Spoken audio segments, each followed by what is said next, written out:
masuk ke dalam perairan Malaysia ni lagi. Kerana kami ada 6 biji kapal LCS yang kami order sudah tahun dulu, siap.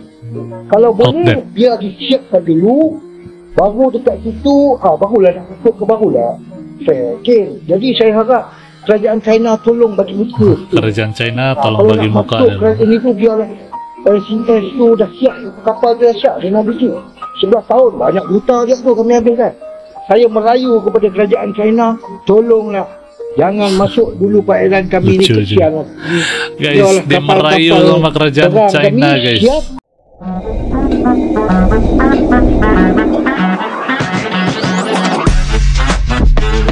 Yo, kumaha damang, salam silaturahmi good people. Ojo lali di subscribe yo channelku. Hai guys, assalamualaikum, kumaha damang, sampurasun, sarang wilujeng sumping ke channel Abdi guys. Bersama saya BDT dari Borneo Sabah akan menemani kawan-kawan dalam episode reaction kali ini. Hari ini kita akan nonton satu lagi video. Lagi-lagi guys, semakin panas semakin tegang gitu. Tapi kita akan nonton isi kandungan video ini. Dengar-dengar orang Malaysia minta tolong sama Tiongkok jangan dulu menyerang perbatasan guys. Jadi kita tahu juga selain daripada isu ambalat ini, Malaysia juga terlibat lah dengan kontroversi perebutan Laut Cina Selatan ini kan, dan itu yang akan kita nonton hari ini nih guys. Video ini cuma sekadar untuk menambah pengetahuan dan untuk kita nonton lah guys. Untuk membedakan baik dan buruk kita akan bincangkan di ruang komentar di bawah. Untuk membincangkan berita ini benar atau tidak pun di ruang komentar di bawah guys. Jadi moga kawan-kawan semua suka dengan video yang saya react. Ojo lali di subscribe channelku guys. Jangan lupa klik like, komen, dan share. Moga-moga kawan-kawan yang menonton berada dalam keadaan yang sehat, dimurahkan rezeki, dipermudahkan segala urusan dunia dan akhirat guys. Amin ya rabbal alamin. Tanpa berbuang-buang waktu, let's go guys. Kita nonton video ini. 1, 2.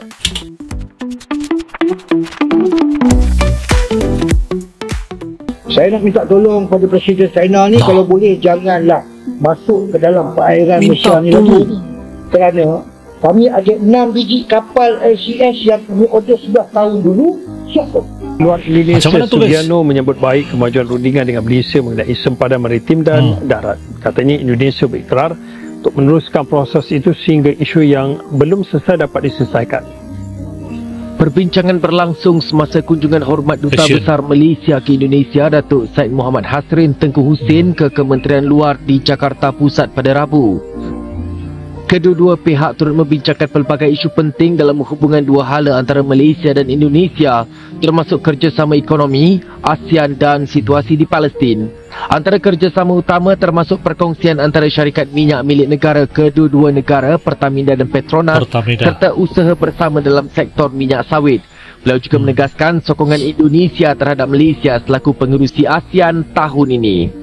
Bagaimana Malaysia melalui Wisma Putra mengimbangi hubungan diplomatik dengan China dengan masalah pencerobohan perairan negara oleh kapal-kapal peronda, kapal-kapal peronda China yang tidak berhenti, yang tidak pernah berhenti. Bagaimana? Nah guys, sekarang saya tambah soalan tu yang belum habis isu ambalat guys. Sekarang isu tentang kapal Tionghoa lagi masuk ke perairan Malaysia guys. Jadi ini betul-betul Malaysia ini terjepit guys di tengah-tengah guys. Wah, kasihan juga guys. Jadi kalau menurut kalian guys, apa pendapat kawan-kawan semua? Supaya boleh jawab sekali, saya nak belajar lah ilmu antarabangsa ni. Selalunya apabila suatu perjanjian ataupun perundingan dibuat, katakanlah untuk perjanjian damai, artinya satu pihak sudah mengiktiraf pihak lain tu atas pihak lain tu, dan dengan kerana itu maka dengan disitulah berlakunya perundingan dan perjanjian damai. Selagi dia tak iktiraf, dia tak akan buat perundingan untuk damai. Dalam COC, apabila tuntutan China terhadap Laut Cina Selatan, kita berdepan dan kita bersetuju berbincang untuk Code of Conduct bagi Laut Cina Selatan, artinya kita sudah iktiraf tuntutan dia. Itu pandangan saya lah, minta pembetulan. Itu kita sudah iktiraf pembetulan kita, dan endingnya sudah ada win-win lah, supaya akhirnya betul lah China Selatan, China dia tuntut Laut Cina Selatan dengan kod of conduct akan datang tu, dan Malaysia menjadi pengurusi bersama tu, menjadikan kita sebenarnya sudah mengiktiraf tuntutan China terhadap Laut China Selatan. Betul. Okey, Kalau Laut pendapat kalian, China Selatan ni merupakan satu konflik yang tidak pernah selesai sehingga hari ini. Ya. Terutamanya yang melibatkan negara China. isu yang tidak pernah Yang selesai. klaim apa saja di Laut China Selatan adalah hak mereka. Kerana namanya Laut China Selatan. Jadi apa saja di Laut China Selatan mereka punyalah. Jadi itu klaim mereka. Ya, tuntutan mereka. Sebaik Malaysia tak kata apa yang ada dalam Selat Melaka semua kita punya. Tak, ya. Kita ada undang-undang antarabangsa. Tapi oleh kerana melibatkan kuasa yang besar, walaupun tuntutannya tidak menasabah, kita sebagai sebuah negara ASEAN, kita cuba selesaikan melalui rundingan. Tuntutan mereka hingga sampai ke Sarawak. Kawasan yang mereka tuntut letaknya 80 batu nautika daripada Sarawak. Ui, Sedangkan pendudukan negara China dengan pulau yang mereka tuntut tersebut beribu-ribu ya bah, batu nautika jauh. beribu batu. Jadi logik tidak sabah langsung mereka menuntut kawasan di Sarawak tersebut. Tapi mereka tak menuntut. Dan mereka tidak mengiktiraf keputusan yang dibuat oleh Bangsa Bersatu dan sebagainya mengenai tuntutan. Wah, Tapi seperti saya kata tadi bahawa setakat hari ini tuntutan diselesaikan secara rundingan oleh negara masing-masing. Saya Indonesia juga menghadapi masalah tuntutan daripada China. Indonesia pun ada mendapat tuntutan daripada China kah guys? Tentang apa tuh? Itu saya tidak tahu tentang hal itu. Jadi kalau ada kawan-kawan yang tahu sila komen di ruangan komentar di bawah. China beribu batu, Tiongkok lah terlampau beribu-ribu batu tuh dari tempat kita guys. Bayangkan sampai Sarawak punya perairan pun Tiongkok mau klaim yang itu dorang punya perairan. Macam mana tuh guys? Coba kalian komen di ruang komentar di bawah. Sampaikan yang di Indonesia pun kalau tidak salah dorang ada klaim, tapi itu saya kurang tahu dan kurang pasti. Kalau kawan-kawan mau berkongsi pengetahuan silakan guys. Singapura, ya, ada pelbagai tuntutan negara-negara lain walaupun tidak banyak. Termasuk Filipina juga mempunyai tuntutan bertindih dengan China. Cuma cara penyelesaian ketika ini adalah Malaysia menguruskan tuntutan Malaysia secara sendiri, Indonesia mungkin menguruskan tuntutan secara sendiri, Filipina secara sendiri. Sebab itu saya kata tadi, kalau kita satu suara dalam setiap tuntutan, walaupun tuntutan itu ke arah Malaysia, Malaysia membantah. Tapi kalau negara ASEAN yang lain turut membantah tindakan pencerobohan daripada China sebagai contoh, maka ia lebih berkesan daripada bertindak bersindiran.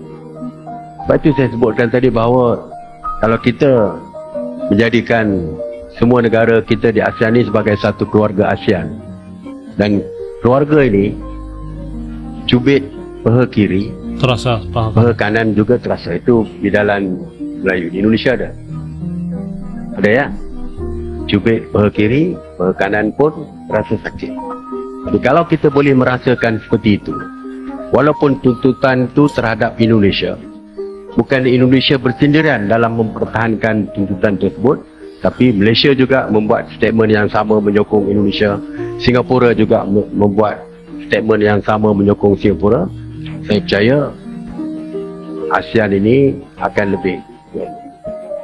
Kita mempunyai penduduk 100 atau 500 juta. Ya. Jadi tentulah kalau kita bersatu, negara lain tidak akan sewenang-wenangnya Itu yang tindak betul lah. tidak adil kepada mana-mana negara. Ini saya setuju guys, sebab kalau kita bersatu guys, mana ada negara lain yang bisa berani melawan guys. Walaupun Tiongkok kan banyak dia punya penduduk. Bayangkan kalau wujud keluarga Asia ini. Betul juga lah apa yang dikatakan ini. Kalau menurut saya masuk akal. Sebab kalau semua negara-negara ASEAN ini bersatu dan mendukung salah satu sama lain, kalau ada klaim-klaim yang tidak masuk akal, negara-negara lain boleh membantah bersama, guys. Nah, kan begitu bukan bagus. Dan kalau ada macam klaim, contoh dia Ambalat ini, kalau negara-negara lain mendukung Indonesia, nah otomatis Indonesia akan menang. Begitu yang kita mau. Kalau ada keluarga ASEAN ini diwujudkan, bagus sekali, guys, kalau menurut saya. Di ASEAN. Jadi untuk Laut Cina Selatan, saya percaya kalau kita bersama-sama menyelesaikan isu, jadi saya rasa ia boleh. Bismillahirrahmanirrahim. Assalamualaikum warahmatullahi wabarakatuh. Saya Irwan Fahmi bin Idris. Ni, saya nak minta tolong sikit ni dengan Presiden China. Minta tolong sama Presiden Saya China. nak minta tolong kepada Presiden China ni, kalau boleh janganlah masuk ke dalam perairan Malaysia ni lagi. Kerana kami ada 6 biji kapal LCS yang kami order sudah tahun dulu, siap. Kalau boleh, biar disiapkan dulu, baru dekat situ, barulah nak masuk ke barulah. Saya yakin. Jadi saya harap kerajaan China tolong bagi muka. Kerajaan China tolong bagi muka. Kalau nak masuk kerajaan itu, biarlah LCS tu dah siap, kapal tu dah siap, 6 biji. 11 tahun, banyak juta je tu kami habiskan. Saya merayu kepada kerajaan China, tolonglah jangan masuk dulu perairan kami ni kesian. Guys, dia merayu sama kerajaan China, guys. Siap, barulah dekat situ, barulah boleh nak masuk ke nak apa ke, barulah boleh. Sebab kesian kat kami, kapal kami tu dah tunggu lama, tak siap lagi.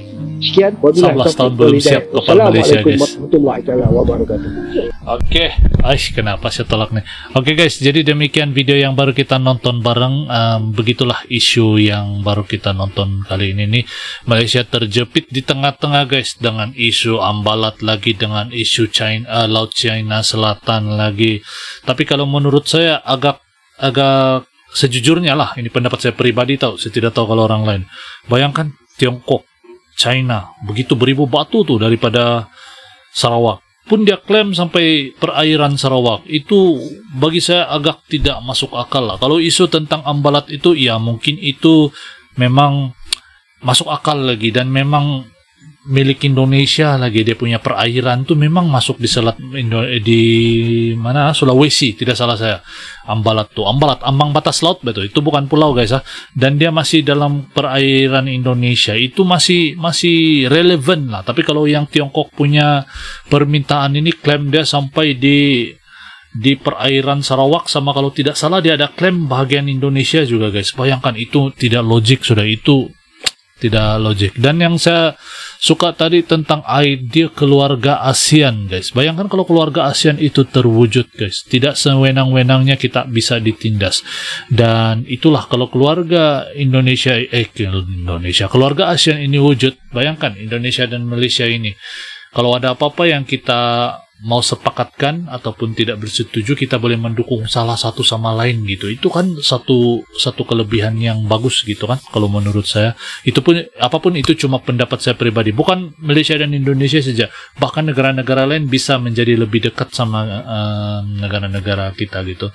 Itu kalau menurut saya lah.